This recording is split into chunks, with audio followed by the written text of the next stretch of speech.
I should have known something was terribly wrong when my daughter Grace handed me that cup of hot chocolate with trembling hands and a smile that didn't reach her eyes.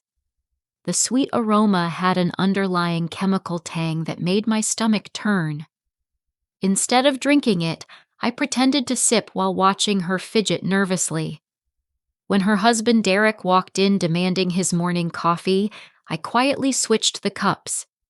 10 minutes later, his agonized screams from the kitchen changed everything. That's when I discovered the horrifying truth about my daughter's marriage. My name is Brina, and at 65 years old, I thought I'd seen enough of life to spot a wolf in sheep's clothing. But Derek Whitmore had me completely fooled. When Grace first brought him home 5 years ago, I was charmed. Here was this Harvard-educated investment banker who volunteered at the Children's Hospital on weekends and spoke lovingly about caring for his widowed mother. He had that kind of polished confidence that made you trust him instantly, with perfectly styled brown hair and a smile that could sell ice to Eskimos. The first time he came to dinner at my modest ranch house in suburban Hartford, he complimented my pot roast like it was a 5-star meal and helped wash dishes without being asked. Grace glowed beside him, her hazel eyes sparkling with a happiness I hadn't seen since her father passed 10 years earlier. At 32, my daughter had kissed enough frogs to recognize a prince when she found one. Or so we both believed. Their courtship was a whirlwind of romantic gestures. Derek sent flowers to Grace's workplace every Friday, took her on surprise weekend trips to Martha's Vineyard, and never missed a single family gathering. He even charmed my sister Ruth, who hadn't approved of any man since her own divorce in 1992. When he proposed after just 8 months with a 3-carat diamond ring at the lighthouse, where Grace and I used to collect shells, I cried tears of joy. The wedding should have been my first clue that something was off. Derek insisted on paying for everything, which seemed generous, until I realized it meant he controlled everything. The guest list became a battle when he declared that Grace's college roommate Paula was too controversial because of her recent divorce. Her cousin Tom's family wasn't invited because their kids were too unruly. By the time the negotiations ended, Grace's side of the church looked sparse compared to Derek's army of business associates and country club friends. His mother Eleanor arrived a week before the wedding like a general inspecting troops. A severe woman in her 70s with steel gray hair pulled into a tight bun. She examined every detail with pursed lips. The flowers weren't white enough. The band's playlist included too many common songs. She pulled Grace aside for what she called training sessions on how to be a proper wife in their social circle. I found Grace crying in the bathroom the night before the wedding, but she brushed it off as pre-wedding jitters. After their honeymoon in Greece, Grace moved into Derek's estate in Westport. The house was magnificent, with 6 bedrooms, a pool, and gardens that required a full-time landscaper. But it was 45 minutes from my house, and suddenly those spontaneous coffee dates we used to have became formal scheduled visits. Derek always had some reason she couldn't come to Sunday dinner. A charity gala to prepare for, his boss coming for lunch, Eleanor needing help with something. The changes in Grace happened gradually, like watching a flower wilt in slow motion. She'd always been naturally slender, but within 6 months of marriage, her cheekbones became sharp enough to cut glass. Her wardrobe transformed from the colorful, comfortable clothes she loved to a parade of designer outfits in beige and gray. When I mentioned she looked tired, she'd touch up her concealer and insist she was just busy with her new responsibilities as Mrs. Whitmore. The job was the next thing to go. Grace had worked as a pediatric nurse at Hartford Children's Hospital for 8 years. She loved those kids, kept their drawings on her refrigerator, and attended their birthday parties even after they were discharged. But Derek convinced her that with his income exceeding $400,000 a year, her $50,000 salary was unnecessary. He needed her to focus on managing their home and social obligations. The way Grace explained it made perfect sense except for the way her voice went flat when she talked about leaving her patients. I started keeping a mental list of red flags. Grace's phone rang constantly during our lunches, and she'd jump to answer like her life depended on it. She stopped wearing short sleeves even in August, claiming the air conditioning in their house was too strong. When her best friend Maria got married, Grace attended the ceremony but left before the reception, saying Derek needed her at home for an important dinner. The isolation happened so smoothly I almost missed it. First, her book club meetings conflicted with Derek's schedule. Then her gym membership lapsed because he'd bought her a home gym. Old friends stopped calling after too many declined invitations. Even I had to schedule visits weeks in advance, and Derek often found reasons to cut them short. An urgent call from a client. Eleanor feeling faint. Always something that required Grace's immediate attention. What really disturbed me was how Grace's personality seemed to shrink. My vibrant daughter, who used to debate politics over dinner and laugh until she snorted, became this quiet, careful woman who looked to Derek before expressing any opinion. When I tried to talk to her about it, she'd get this panicked look and insist everything was wonderful. Derek was wonderful. Their life was wonderful. The word sounded more hollow each time she said it. Eleanor moved into their guest house, temporarily, after a minor fall in her own home. That was 18 months ago. She never left. From what I could gather during my restricted visits, she spent her days criticizing everything Grace did. The meals weren't seasoned properly. The house wasn't clean enough. Grace's thank you notes lacked the proper etiquette. I watched my daughter apologize for existing in her own home. The bruises started appearing about 2 years into the marriage, just small ones at first. A mark on her upper arm she blamed on bumping into a door. A bruise on her wrist from catching herself on the banister. They were always in places that could be covered by clothing, and Grace had an explanation for each one that almost made sense if you didn't think too hard about it.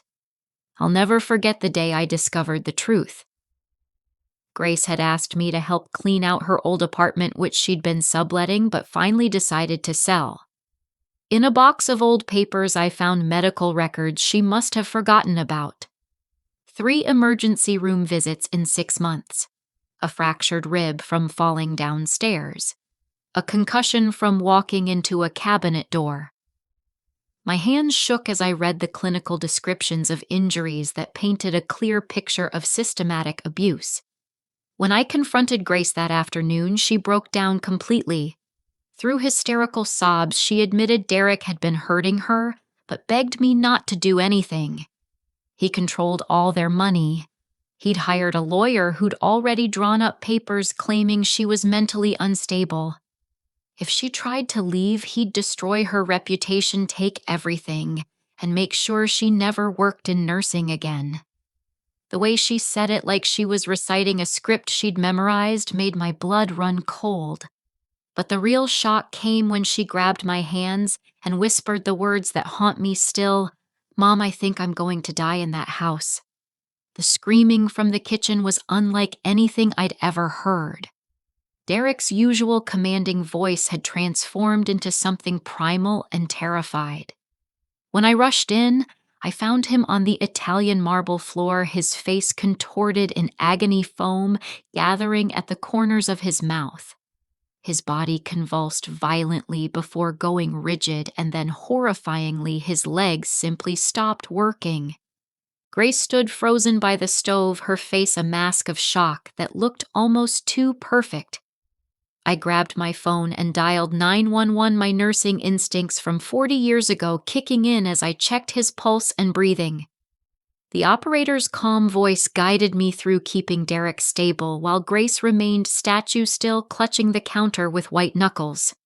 The paramedics arrived in 12 minutes that felt like 12 hours.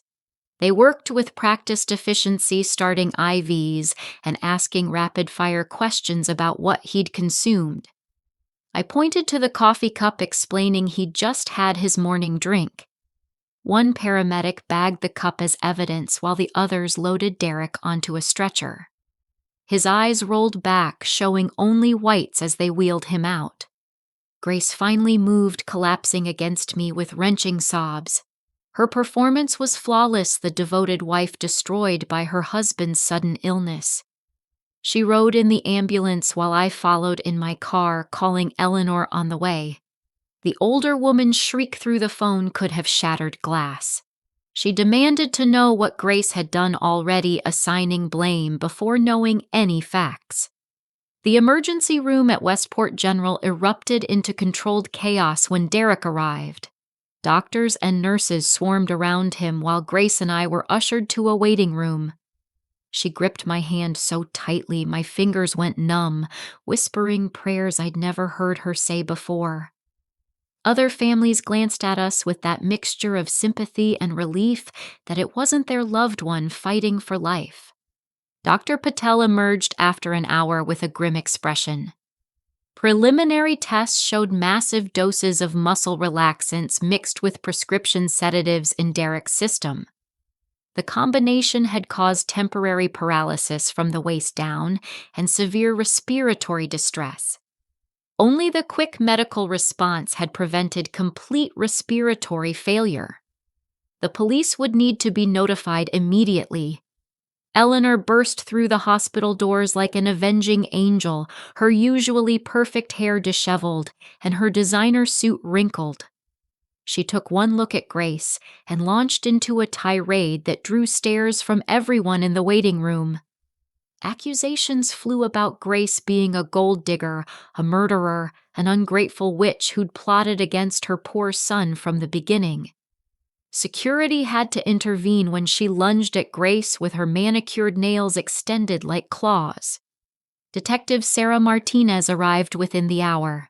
A woman in her 50s with sharp brown eyes and graying hair, pulled into a no-nonsense ponytail, she commanded respect without raising her voice.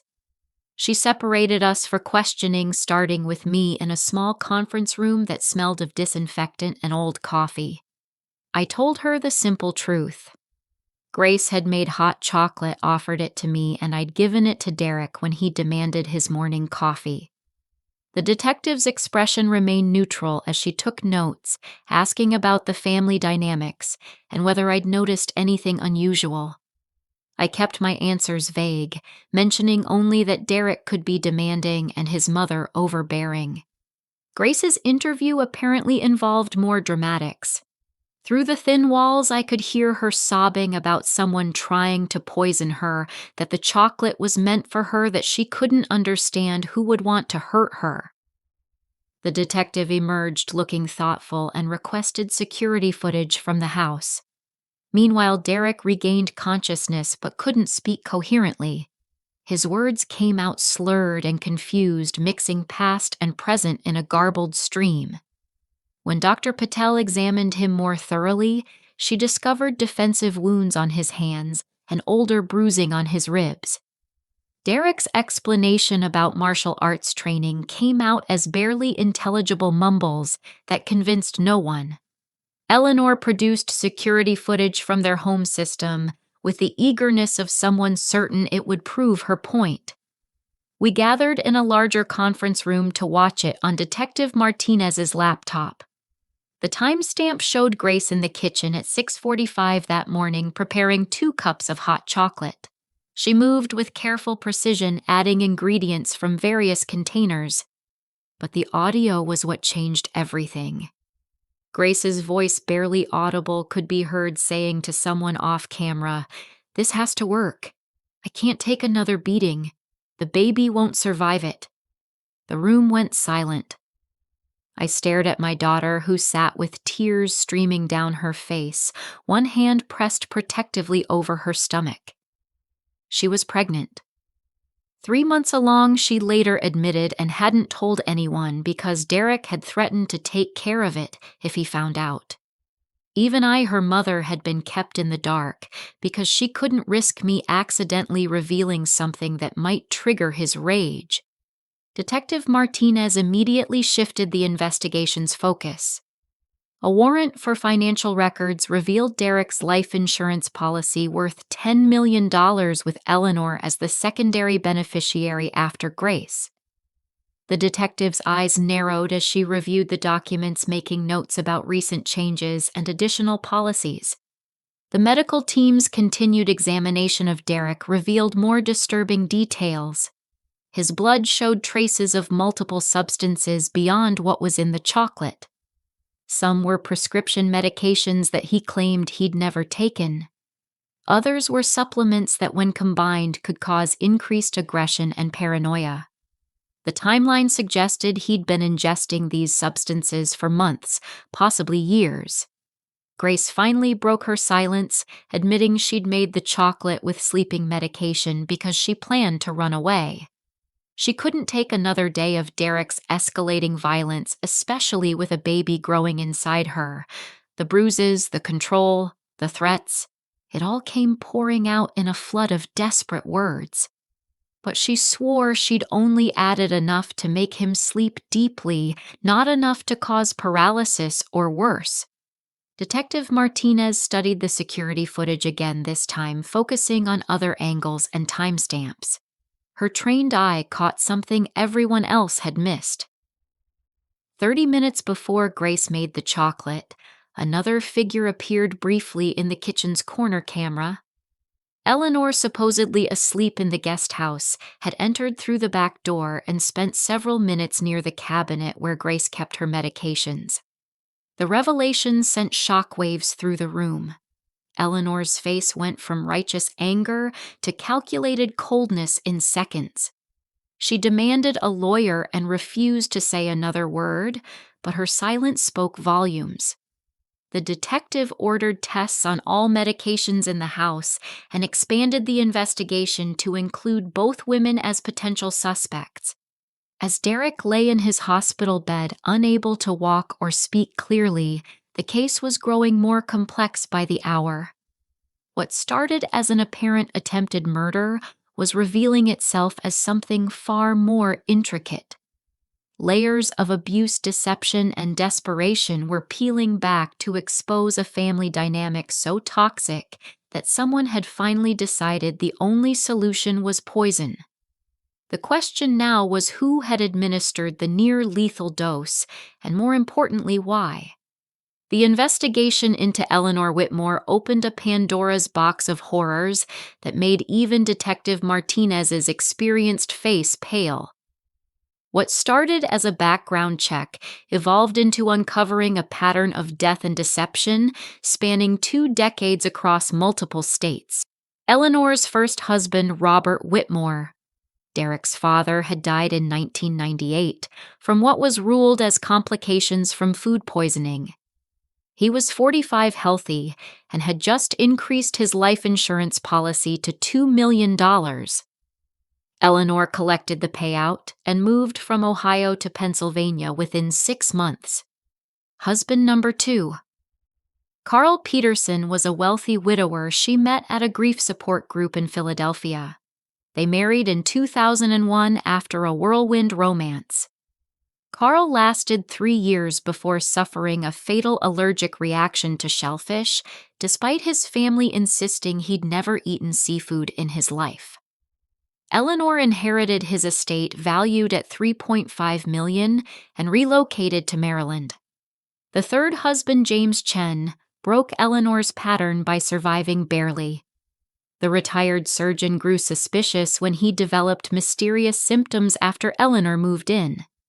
A private toxicology screening revealed arsenic in his system. He filed for divorce and relocated to California, but not before Eleanor had already transferred $400,000 from their joint accounts. He was too frightened to press charges, accepting the financial loss in exchange for his life. Detective Martinez's team discovered Eleanor never stayed in one place long enough for patterns to be noticed.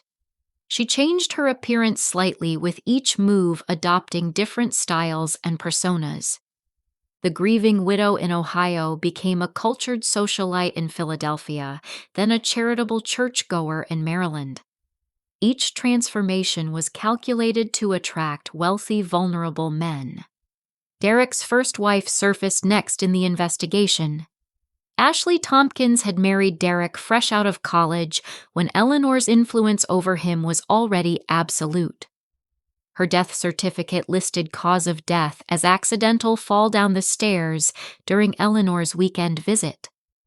The life insurance payout of $3 million had gone directly to Derek, who seemed genuinely devastated at the time. But Ashley's sister Emma came forward with disturbing information.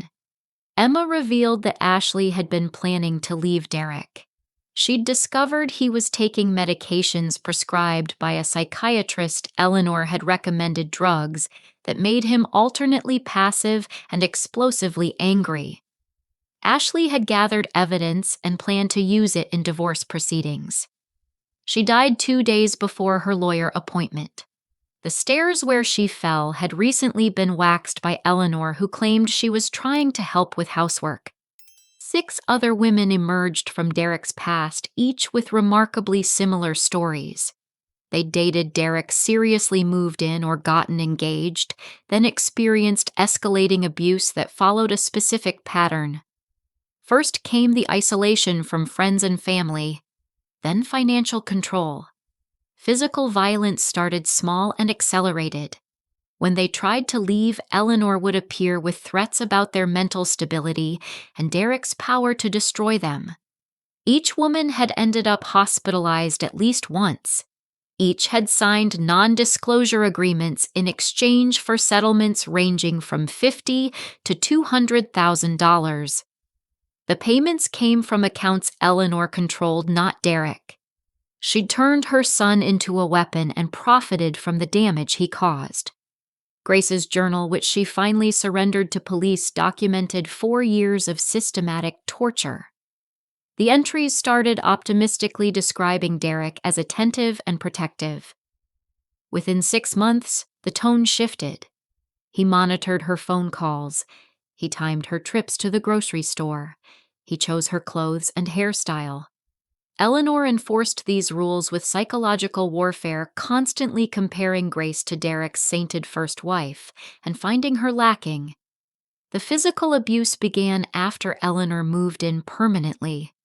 Grace documented each incident with a nurse's clinical precision.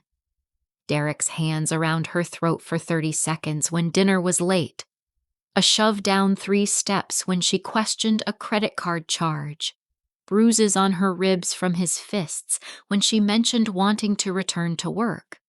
Always followed by tearful apologies and promises to change, only for the cycle to repeat with increasing severity. The pregnancy had triggered a new level of fear. Derek's response to Grace's first pregnancy 2 years ago haunted the pages. He'd forced her to terminate it, with Eleanor making the appointment and driving her to the clinic. Grace wrote about feeling like a ghost afterward, moving through life without truly living. When she discovered she was pregnant again, she knew running was her only option. The survivor network Grace had contacted operated through encrypted channels, helping abuse victims escape without digital trails. They'd coached her on creating evidence caches, establishing safe houses, and timing her escape. The hot chocolate plan was meant to buy her 8 hours, enough time to reach a shelter in Maine where Derek's influence couldn't follow. She'd never intended to seriously harm him, just incapacitate him temporarily. Detective Martinez uncovered financial records showing Eleanor had been drugging Derek since he was a teenager. After his father's death, she'd convinced everyone Derek needed help processing grief. The psychiatrist Dr. Marcus Hoffman had been prescribing a cocktail of medications that created a perfect storm when combined. antidepressants that caused aggression anxiety medications that induced paranoia, and supplements that amplified both effects. Dr. Hoffman's license had been suspended twice for inappropriate prescriptions, but he'd maintained a small practice catering to wealthy families who wanted their problems medicated away.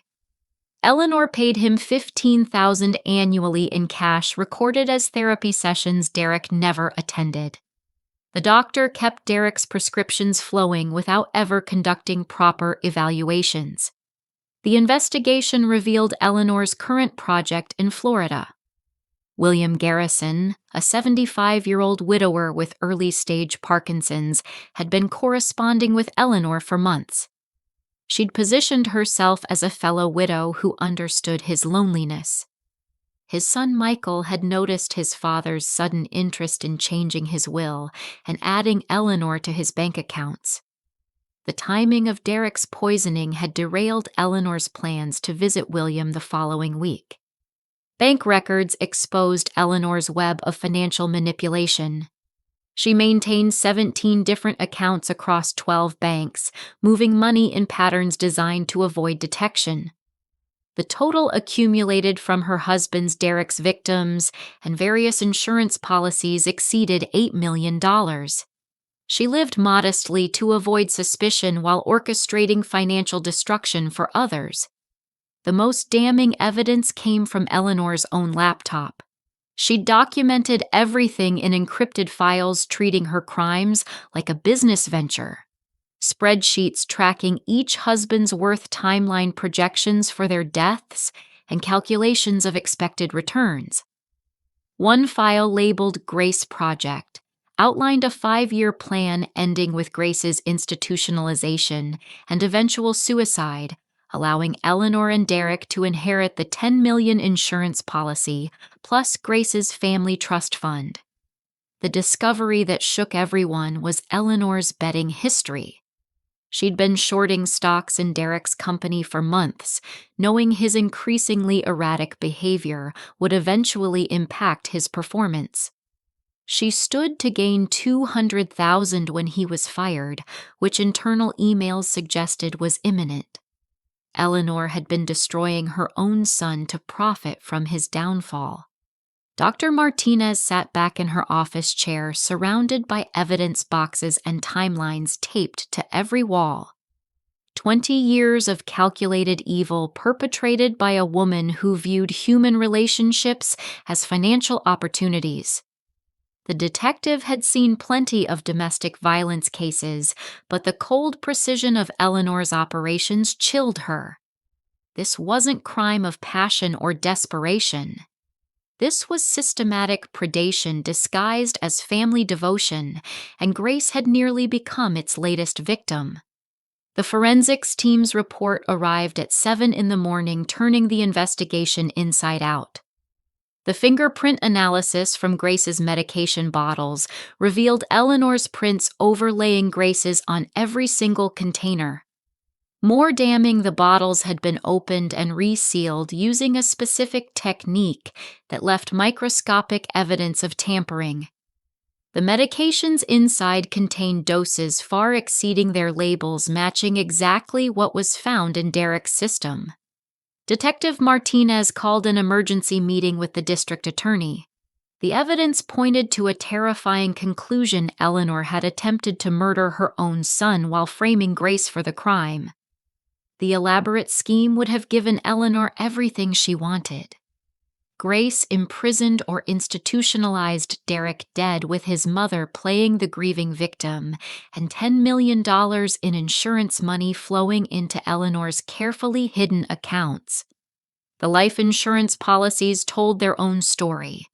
Eleanor had taken out 3 separate policies on Derek without his knowledge, using her power of attorney from when he was 21. She'd also purchased 2 policies on Grace, forging signatures with practiced ease. The most chilling detail was the suicide clause. If Grace died by suicide while institutionalized for attempting to murder her husband, the payout would double. Eleanor's mistake came from overconfidence.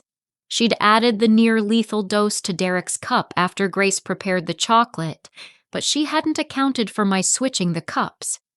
The security footage enhanced by tech specialists showed Eleanor's shadow moving through the kitchen at 6:15 that morning.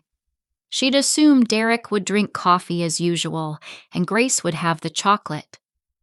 When I unknowingly disrupted her plan, Derek got the massive dose intended to kill him while making Grace look like an incompetent murderer. My decision to hire a private investigator proved invaluable. Marcus Chen, a former FBI agent who specialized in financial crimes, uncovered connections that law enforcement had missed. Eleanor maintained contact with a network of people who provided services for the wealthy and morally flexible. Forged documents, untraceable phones, and even contacts in various medical facilities who could ensure certain outcomes for patients. The corrupted psychiatrist Dr. Hoffman folded under pressure like wet tissue paper. Faced with conspiracy charges, he revealed 20 years of Eleanor's manipulation. She'd started bringing Derek to him when the boy was just 15, claiming he had anger issues after his father's death. The prescribed medications weren't for treatment, but for control. Eleanor wanted a son who was aggressive enough to dominate women, but dependent enough to never leave her influence. Chen's investigation found 2 of Derek's ex-girlfriends willing to provide sworn testimony. Sarah Mills, now 38, and living in Boston, described how Derek had seemed like 2 different people. Sometimes he was charming and gentle, other times explosively violent without warning. She'd noticed his mother always visited right before his worst episodes, bringing homemade meals and special vitamin supplements she insisted he take. The second ex, Patricia Lawson, had kept meticulous records after escaping Derek's abuse. She'd suspected drugging and had his hair tested without his knowledge. The results showed consistent traces of benzodiazepines and amphetamines, a combination that no legitimate doctor would prescribe together. When she tried to confront Derek, Eleanor had threatened to have her arrested for theft and stalking. Patricia fled to Texas and never looked back. Dr. Martinez discovered Eleanor's connection to the facility where she'd planned to have Grace committed. Serenity Hills Psychiatric Center had a reputation for accepting patients whose families made generous donations. 3 women in the past decade had been admitted after allegedly attempting to harm their wealthy husbands. All 3 had died within 2 years, 2 by suicide, and 1 from complications during electroshock therapy. Eleanor's name appeared as a reference on one admission form. The investigation into William Garrison in Florida revealed how close Eleanor had come to claiming another victim. She'd convinced him to add her to his accounts as a safeguard against his progressing Parkinson's. His son Michael provided emails where Eleanor discussed moving in to provide full-time care. Her suggestions about changing medications to help with his symptoms matched the pattern of her previous victims. William's doctor confirmed someone had called pretending to be family, asking detailed questions about drug interactions. My investigation costs were mounting, but I'd mortgage my house before letting Eleanor destroy my daughter.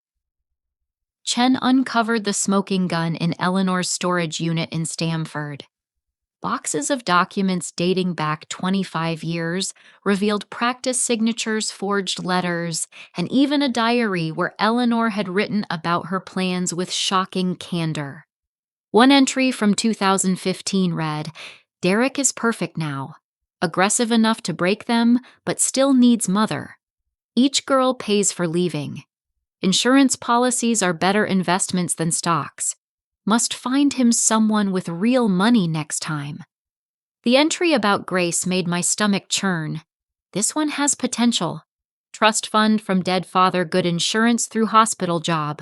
Weak family connections. Timeline 5 years maximum. Use pregnancy fears to accelerate breakdown. Eleanor's current financial scheme involved shorting stocks in Derek's investment firm. She'd been feeding him increased doses of aggression-inducing medications, knowing it would affect his work performance.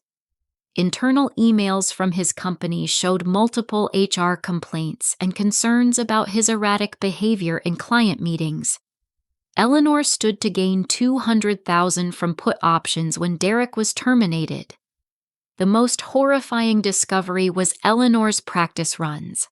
Chen found evidence of 3 other elderly men in different states who died under suspicious circumstances after brief relationships with women matching Eleanor's description using various aliases.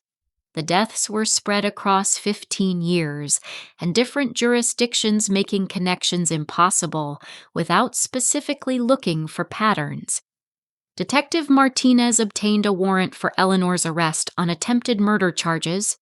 The forensics team confirmed that the dosage in Derek's cup would have been fatal without immediate medical intervention. Combined with the evidence of fraud, forgery, and conspiracy, Eleanor faced potential life imprisonment.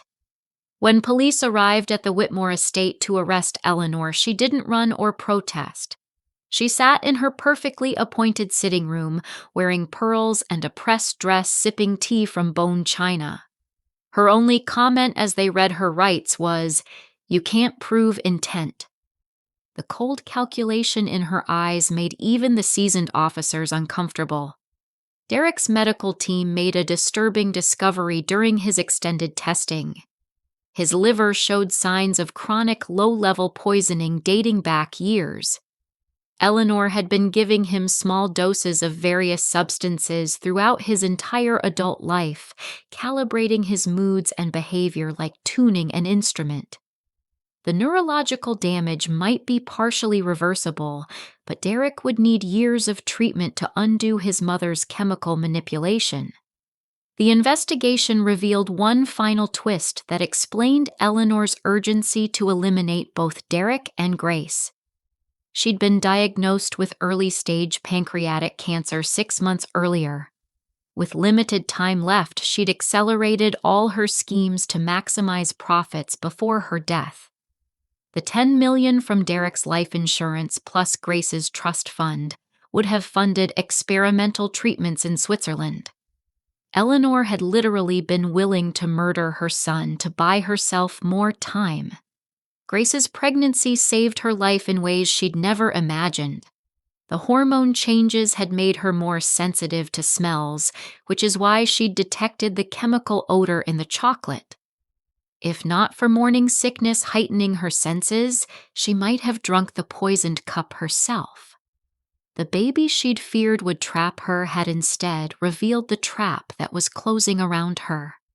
As Eleanor was led away in handcuffs, maintaining her cold dignity even in defeat, the full scope of her crimes was still being uncovered.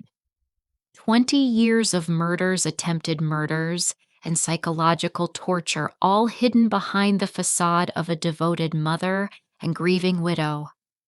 The woman who'd raised Derek to be a weapon had finally been disarmed, but the damage she'd caused would ripple through lives for generations. I knew we had one chance to ensure Eleanor could never hurt anyone again. Detective Martinez agreed to let me wear a wire for a final conversation with Eleanor before her bail hearing. I positioned myself as her potential ally, calling her attorney to arrange a meeting at the detention center under the pretense of discussing family unity during this difficult time. Eleanor sat across from me in the visitor's room, her gray hair still perfectly coiled despite 48 hours in custody. She'd managed to maintain her appearance of refined dignity even in jail-issued clothing. Her cold blue eyes assessed me like a predator evaluating prey, searching for weakness or opportunity. I opened with sympathy, expressing how shocked I was by the charges and how Grace must have manipulated the entire situation.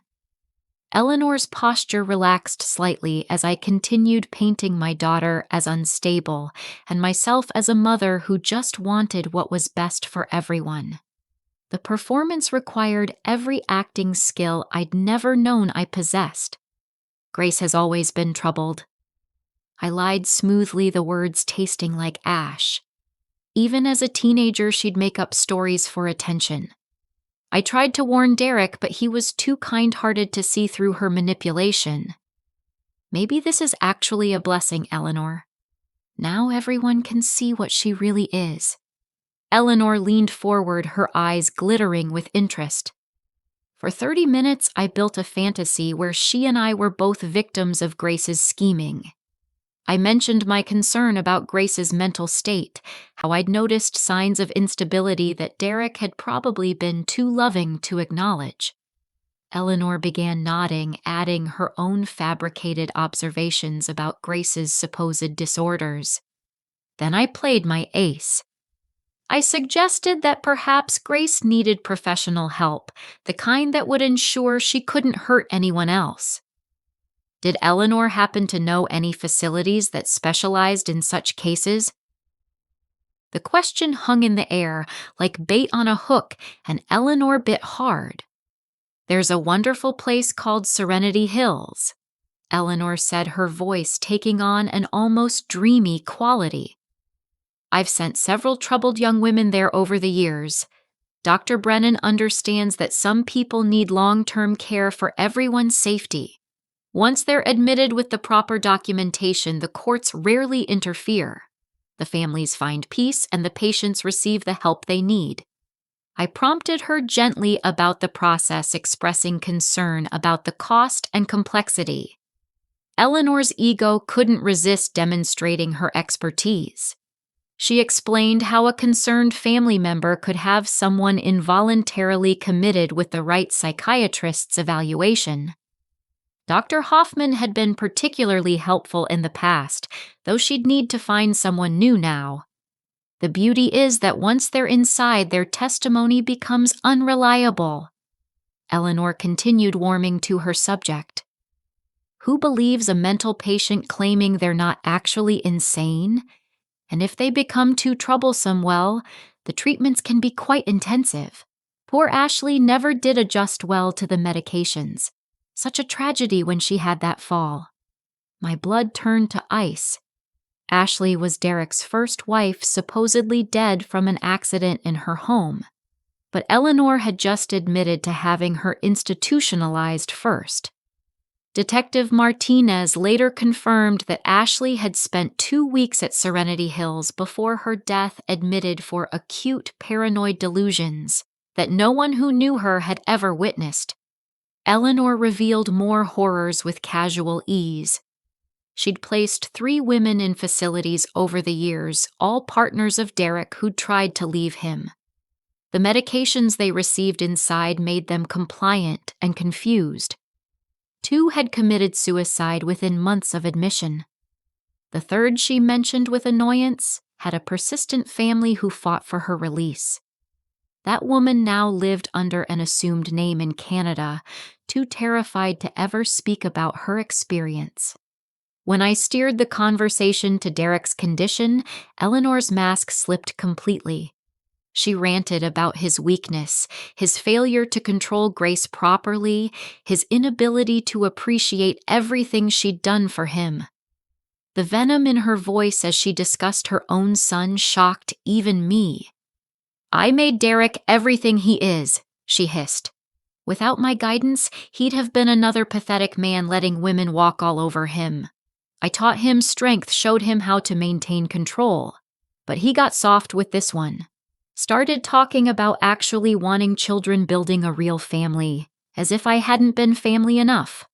I asked about the medications Derek had been taking, framing it as concern for his recovery. Eleanor laughed, a sound like breaking glass. She described years of carefully calibrating his brain chemistry, finding the perfect balance between aggression and dependence. She'd studied psychiatric medications extensively, learning which combinations produced specific behaviors. "The trick is gradual escalation," she explained with pride. "Start with mild anxiety medications in their teens, add antidepressants that have paradoxical effects, then introduce stimulants for focus. By their 20s, they can't function without the cocktail. They think their rage is natural, never questioning why it peaks after Sunday dinners with Mother. The confession grew more detailed as Eleanor described her other husbands. She spoke of Robert Derek's father with particular coldness. He'd started questioning her methods with young Derek, threatening to take the boy away. The shellfish she'd ground into his pasta sauce had solved that problem efficiently. Insurance money funded Derek's Ivy League education and their fresh start in a new state. I carefully brought up the current charges, wondering aloud if perhaps the police had misunderstood the situation. Eleanor's eyes narrowed as she evaluated my sincerity. Then she smiled, a predator recognizing another predator, except she didn't realize I was hunting her. She explained how she'd been adding medications to Derek's food for weeks, increasing his volatility to push Grace toward desperation. The bruises needed to be documented for the eventual investigation. Derek's violence was a tool she wielded secondhand, maintaining her own innocence while achieving her goals. "But you complicated things," Eleanor said, studying me with newfound respect. "Switching the cups was clever, though it might work out better this way. Derek disabled Grace imprisoned, and you helping me manage everything. We could split the insurance money after a respectable mourning period." I forced myself to nod thoughtfully while nausea rolled through my stomach. Eleanor had just proposed that we become partners in destroying both our children. She'd mistaken my performance for genuine corruption, seeing a kindred spirit where only disgust existed. Detective Martinez, listening from the next room, had heard enough. Officers entered to escort Eleanor back to her cell. Her face transformed from satisfied conspiracy to shocked rage as she realized the betrayal. The careful mask she'd worn for decades finally shattered completely. Eleanor screamed threats as they dragged her away. She'd destroy us all, she promised. Her lawyers would tear apart the case. No jury would convict a grieving mother trying to protect her family. But the recording had captured everything her confessions delivered with the casual arrogance of someone who'd never faced consequences. The attempted escape came 3 hours later. Eleanor had convinced another inmate to create a distraction while she tried to slip out during a shift change.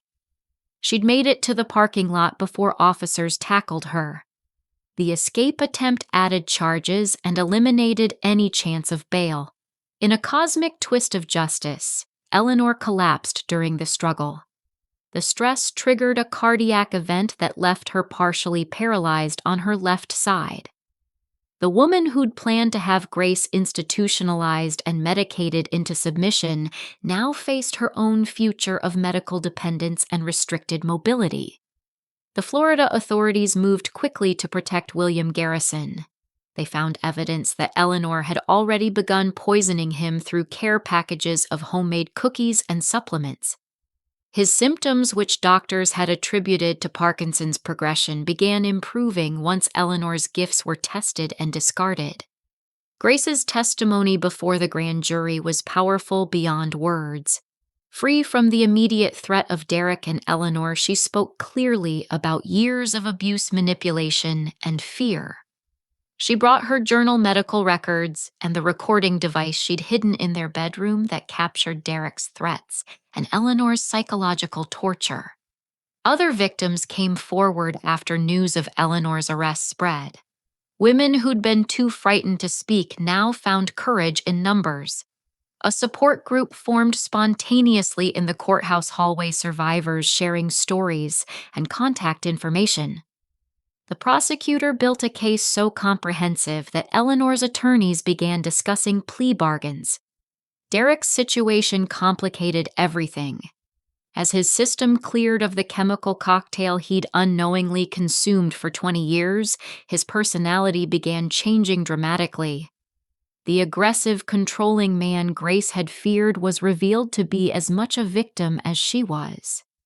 His genuine horror at discovering his mother's manipulations added another layer of tragedy to an already devastating case. The trial date was set for 6 months out, giving prosecutors time to consolidate cases from multiple jurisdictions. Eleanor faced charges including attempted murder, fraud, conspiracy, forgery, and assault. The combined sentences could total 300 years. For a woman in her 70s already facing health issues, it meant dying in prison. As spring arrived in Connecticut, the trapweed set had caught a monster who'd hidden behind motherhood and money for decades. Eleanor Whitmore would never poison another meal, forge another document, or destroy another family. The woman who'd turned her son into a weapon and tried to murder him for profit would spend her remaining years in a cage dependent on others for survival, experiencing the powerlessness she'd inflicted on so many victims. The trial of Eleanor Whitmore began on a humid September morning that made the courthouse steps shimmer with heat. Media trucks lined the street as reporters called it the Black Widow Mother case. I held Grace's hand as we walked through the crowd, her other hand protectively covering her growing belly. She was 7 months pregnant now. The baby she'd feared would trap her having instead become her symbol of survival and hope. Inside the courtroom, Eleanor sat at the defense table looking decades older than her 73 years. The partial paralysis from her cardiac event had left her face slightly drooped on one side, though her eyes remained sharp with undiminished malice. She wore a conservative navy suit, playing the role of a respectable elderly woman wrongly accused, but the jury would soon see through that facade. The prosecutor, Assistant District Attorney Monica Rodriguez, opened with a timeline that spanned 25 years of calculated murder and manipulation. Using a PowerPoint presentation that looked like a horror movie plot, she showed how Eleanor had moved through states and husbands, leaving death and financial ruin in her wake. The sheer scope of the crimes created a collective gasp from the jury. Grace took the stand on day 3. She'd prepared for weeks with victim advocates, learning to tell her story without breaking down completely. Her voice remained steady as she described the escalation from control to violence, from bruises to broken ribs. She showed the jury photos of injuries Derek had inflicted, while Eleanor watched from doorways, occasionally offering advice on how to apply concealer to hide the marks. The most powerful moment came when Grace revealed the pregnancy Derek had forced her to terminate. Eleanor had made the appointment, driven her to the clinic, and sat in the waiting room doing crossword puzzles, while Grace grieved the child she'd wanted. The elderly woman juror in the front row wiped tears as Grace described feeling like her soul had been hollowed out. Derek's testimony shocked everyone, including me. Cleared of his mother's chemical influence, and after months of therapy, he appeared to be a completely different person. Gone was the arrogant, controlling executive. In his place sat a broken man grappling with the horror of his actions and their source.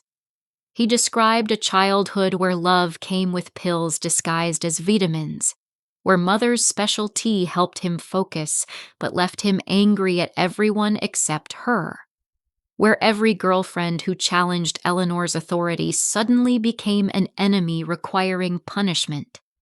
He'd never questioned why his emotions swung so wildly or why violence felt natural when it horrified him afterward. The medical evidence Derek presented was damning. Brain scans showed damage consistent with long-term psychiatric drug abuse. His liver and kidneys bore scars from processing toxins since adolescence. The neurologist testified that Derek's violent episodes aligned perfectly with peaks in the drug cocktails found in his system, chemicals his mother had been feeding him for 20 years. When asked about Ashley, his first wife, Derek broke down completely. He'd loved her genuinely before Eleanor increased his medications. The violence had started suddenly and escalated quickly.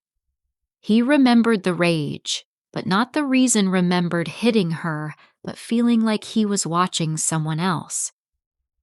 After her death, Eleanor had comforted him while secretly celebrating the $3 million insurance payout. Eleanor's former victims testified via video link, too traumatized to be in the same room with her. Sarah Mills described how Derek had seemed possessed during his rages, then confused afterward. Patricia Lawson revealed that Eleanor had threatened to plant drugs in her apartment if she went to police. Each woman's story reinforced the pattern of pharmaceutical manipulation and financial exploitation. Dr. Hoffman, the corrupt psychiatrist, testified for the prosecution in exchange for a reduced sentence. He detailed how Eleanor had paid him to prescribe dangerous drug combinations without ever properly evaluating Derek. She'd researched interactions herself, designing cocktails that would create specific behaviors. The jury looked horrified as he admitted to knowing the harm he was causing, but being too well paid to care. The financial evidence alone could have convicted Eleanor. Forensic accountants traced millions in insurance payouts, forged documents, and fraudulent transfers. She'd lived modestly to avoid suspicion while accumulating wealth from destroyed lives. The money trail led through offshore accounts and shell companies with names like Loving Mother Investments that made the jury shift uncomfortably. William Garrison testified from Florida, describing how Eleanor had swooped into his life with perfectly timed sympathy and homemade cookies that made him feel increasingly weak. His son Michael presented evidence of the forgery attempts on his father's will. If not for Derek's poisoning derailing her timeline, William would likely be dead within the year. The defense tried to paint Eleanor as a devoted mother pushed to extremes by difficult daughters-in-law. They suggested Grace had poisoned Derek and Eleanor was taking the blame to protect her family. But the forensic evidence was overwhelming. Eleanor's fingerprints on tampered medication bottles, her DNA on the rim of Derek's poisoned cup, and her own recorded confessions destroyed any reasonable doubt. Eleanor took the stand against her lawyer's advice. Perhaps she believed her manipulation skills would work on the jury, or maybe she couldn't resist one last performance. She portrayed herself as a widow who'd done everything for her son, sacrificing her own happiness for his success. But under cross-examination, her mask crumbled. Rodriguez dismantled Eleanor's story with surgical precision. Why did 3 husbands die mysteriously? Why did Derek's girlfriends all end up hospitalized? Why were there forged insurance documents with her fingerprints? Eleanor's responses grew increasingly venomous, revealing the monster beneath the grandmother disguise. The breaking point came when Rodriguez played my recorded conversation with Eleanor. The jury heard her casually discuss murdering Grace and the baby, institutionalizing women who challenged her and her pride in chemically controlling her son. Eleanor's face contorted with rage as her own words condemned her. She screamed that I'd betrayed her trust, apparently missing the irony. After 5 days of deliberation, the jury returned guilty verdicts on all 43 counts. Eleanor stood stoically as the judge read each one guilty of attempted murder, guilty of murder in the first degree for Robert Whitmore, guilty of attempted murder of William Garrison, guilty of fraud, guilty of conspiracy, guilty of forgery. The litany continued for 20 minutes. The sentencing hearing brought more victims forward. Families of the women Eleanor had institutionalized spoke about lives destroyed and loved ones lost to suicide. Ashley's sister Emma delivered a particularly powerful statement about the brilliant young teacher Eleanor had erased from the world. Even Derek's childhood friends testified about watching him transform from a sweet boy into Eleanor's weapon. Judge Patricia Stern, known for her composed demeanor, struggled to contain her disgust as she delivered the sentence. 3 life sentences without parole to run consecutively, plus 240 years for the financial crimes and other charges. At 73 with failing health, Eleanor would never see freedom again. Eleanor's only visible emotion came when the judge ordered all her assets liquidated and distributed among her victims. The millions she'd accumulated through murder and manipulation would go to the people she'd tried to destroy. Grace would receive the largest portion as compensation for years of torture and attempted murder. As guards led Eleanor away, she turned to look at Grace one last time. Instead of hate, her expression showed bewilderment. She genuinely couldn't understand how her perfect plan had failed, how the women she'd marked as victims had become her downfall. The sociopath's ultimate confusion not understanding why others wouldn't let her destroy them for profit. Derek received a suspended sentence for the domestic violence charges contingent on continued therapy and community service. The court recognized him as both perpetrator and victim, someone whose free will had been chemically hijacked since childhood. He accepted responsibility while working to understand actions he'd committed under pharmaceutical control. The case changed Connecticut law regarding financial abuse and coercive control. Eleanor's law made it easier for abuse victims to access protected resources and harder for abusers to weaponize the mental health system. Training programs for medical professionals now included modules on recognizing systematic poisoning and pharmaceutical abuse. Grace gave birth to a healthy daughter 2 weeks after the trial ended. She named her Hope Elizabeth, honoring both the future and the past. Derek signed away all parental rights without contest, knowing he needed years of healing before he could be safe around any child. He moved across the country to start over, sending quarterly updates on his therapy progress. The other victims formed an official support network helping women escape similar situations. They created resources that might have saved them years of suffering if they'd existed earlier. Patricia Lawson became a victims' rights advocate, using her meticulous documentation skills to help others build legal cases. Sarah Mills counseled women on recognizing signs of pharmaceutical abuse in relationships. Eleanor lasted 18 months in prison. The strokes came in quick succession, each one taking more of her mobility and speech. She died alone in the medical ward, her body found during morning rounds. No one claimed her remains. The state cremated her and scattered the ashes in an unmarked location, granting her the anonymity in death she'd used to hunt in life. Her death brought no celebration, only quiet relief.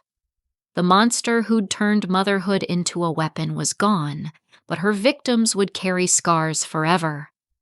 Justice had been served as thoroughly as the system allowed, though nothing could restore the years lost or lives ended. The best anyone could do was ensure Eleanor's methods died with her, and that her victim's survival could light the way for others trapped in similar darkness. 1 year after Eleanor's death, I stood in Grace's sunny kitchen watching her prepare lunch for 18-month-old Hope. The house she'd bought in Glastonbury was modest compared to the Westport estate, but every corner radiated warmth and safety. Plants filled the windows, Hope's artwork decorated the refrigerator, and the smell of fresh bread made the space feel like the home Grace had always deserved. The transformation in my daughter still took my breath away. The skeletal, terrorized woman who'd handed me poisoned chocolate had been replaced by someone who laughed freely and moved without checking over her shoulder. She'd gained healthy weight.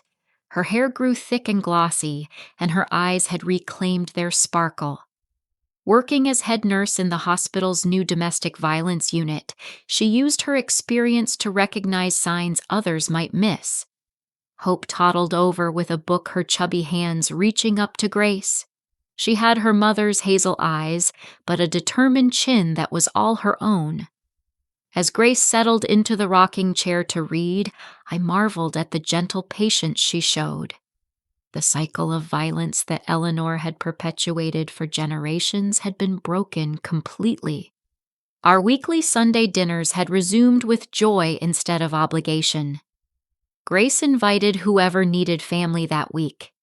Sometimes it was a woman from her support group who had nowhere else to go. Other times, nurse colleagues joined us, filling the house with laughter and stories. The formal tense meals of the Whitmore estate had been replaced by potlucks where everyone contributed and no one kept score. The doorbell rang and Grace smiled mysteriously. She'd mentioned someone special joining us but hadn't elaborated.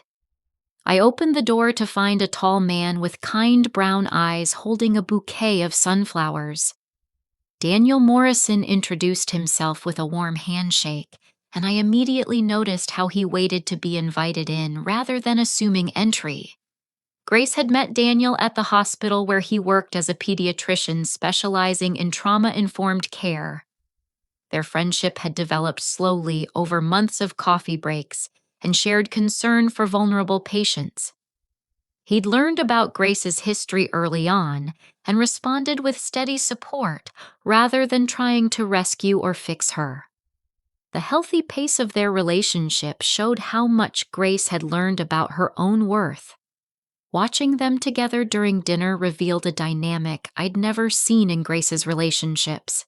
They disagreed about movie choices without tension, shared inside jokes that made them both giggle and moved around each other with comfortable awareness. When Hope demanded attention, Daniel responded naturally, but always deferred to Grace's parenting decisions. After dinner, while Daniel and Grace cleaned up, I played with Hope in the living room.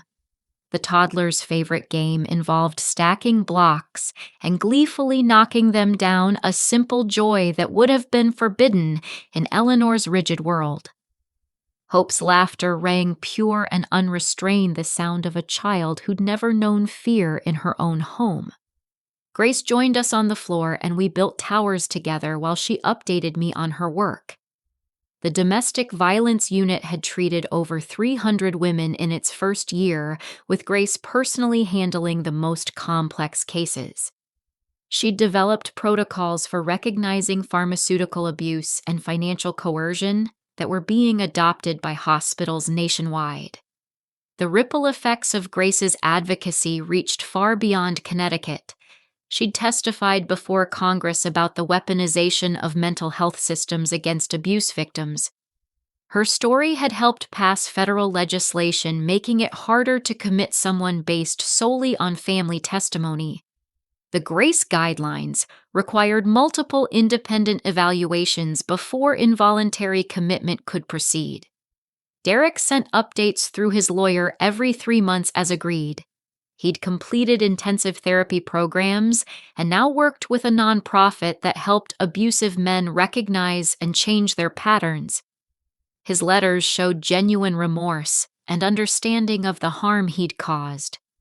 He'd started a fund for children who lost mothers to domestic violence, naming it after Ashley. The other survivors stayed in touch through a private online group. Patricia had successfully lobbied for laws requiring banks to flag suspicious account changes in elderly clients' finances. Sarah had written a book about recognizing pharmaceutical abuse disguised as mental health treatment. Each woman had transformed trauma into purpose, creating resources they desperately needed themselves. As twilight settled over the house, Daniel prepared to leave. He kissed Grace gently on the cheek and high-fived Hope, who shrieked with delight. After he left, Grace sat beside me on the couch with a contemplative expression. She revealed they'd been discussing the future, taking things slowly, but seeing where their connection might lead. "I never thought I'd trust again," Grace admitted, tucking her feet under her. "But Daniel's different. He doesn't try to control or fix me. He just exists alongside me, and somehow that makes me feel safer than any protection ever could. He knows all my broken pieces and doesn't try to glue them back together. He just appreciates the mosaic they've become." We talked late into the evening about healing and hope. Grace shared how therapy had helped her understand that Eleanor had targeted her specifically because of her empathy and kindness, seeing those traits as weaknesses to exploit. Learning to view her compassion as strength rather than vulnerability had been transformative. The wedding, when it came 2 years later, was everything the first one hadn't been. Held in Grace's backyard with only chosen family present, it celebrated authentic love between equals. Hope served as flower girl strewing petals with enthusiastic chaos. Daniel's vows acknowledged Grace's journey and promised partnership without possession. There wasn't a dry eye as they pledged to build a life of mutual respect and shared joy. Eleanor's estate in Westport had been demolished after sitting empty for 3 years. The land was purchased by a developer who built affordable housing for single mothers, escaping abusive relationships. Where Derek and Eleanor had plotted destruction, 20 families now found shelter and hope. Grace had insisted on naming it Ashley's Haven in honor of Derek's first wife. My own life had transformed as well. Using the experience from Eleanor's case, I'd become a volunteer advocate for elderly parents dealing with adult children in abusive relationships. Too many mothers stayed silent while watching their children suffer, afraid to intervene or unsure how to help. I taught them to recognize signs and safely support their children's escape plans. The chocolate incident that had started everything became a strange blessing in retrospect. Without that moment of maternal instinct making me switch the cups, Grace might have succeeded in her desperate escape attempt, but would have been hunted down by Derek and Eleanor. Or worse, Eleanor's full dose might have killed Grace, leaving Hope to die with her. Instead, the poisoned cup had exposed decades of evil and freed multiple families from a predator disguised as a grandmother. On Hope's 4th birthday, surrounded by friends and chosen family, I watched my granddaughter blow out candles on a chocolate cake. The irony wasn't lost on anyone, but we'd reclaimed chocolate like we'd reclaimed everything else Eleanor had tried to poison. Grace laughed as Hope smeared frosting on Daniel's nose, their second child visible beneath Grace's flowing dress. The story could have ended so differently. Eleanor could have continued her deadly pattern indefinitely. Derek could have killed Grace in one of his orchestrated rages. The baby could have been another casualty of generational violence. Instead, a mother's instinct to protect her child, combined with a daughter's desperate attempt to save herself, had shattered a decades-old cycle of abuse. As the party wound down and children played in the sprinkler, I reflected on the lesson woven through our survival. Evil often hides behind the masks we trust most, like mothers, spouses, and protectors. It uses our love and loyalty as weapons against us. But courage can come from unexpected places, whether it's switching a poisoned cup or finally speaking truth after years of silence.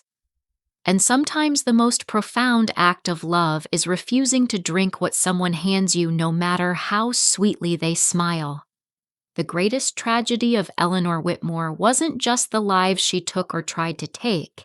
It was how she perverted the sacred bonds of family into tools of control and destruction. She turned motherhood into manipulation, marriage into prison, and love into leverage. But her victims' greatest revenge was simple: they survived, they healed, and they built lives filled with the authentic love Eleanor could never understand or destroy. If you've ever felt trapped in a relationship where love comes with conditions or protection feels like control, please know that your instincts are valid. That strange smell in the chocolate, that uncomfortable feeling when someone insists you drink something, that voice inside saying something's wrong, those are survival signals worth heeding. Sometimes the most loving thing you can do is refuse to swallow what someone's feeding you, whether it's poison in a cup or lies disguised as concern. Thank you for joining me on this journey through darkness into light. If Grace's story resonated with you, please share it with someone who might need to hear that survival is possible. Like this video if you believe in the power of breaking generational cycles. Subscribe to hear more stories of triumph over abuse. And comment below with your thoughts on recognizing manipulation disguised as love. Together, we can ensure that the Eleanor Whitmores of the world have fewer shadows to hide in. Until next time, remember real love never requires you to drink poison, and the strongest families are often the ones we choose rather than the ones we're born into. May you always trust your instincts and find the courage to switch the cup when something doesn't smell right.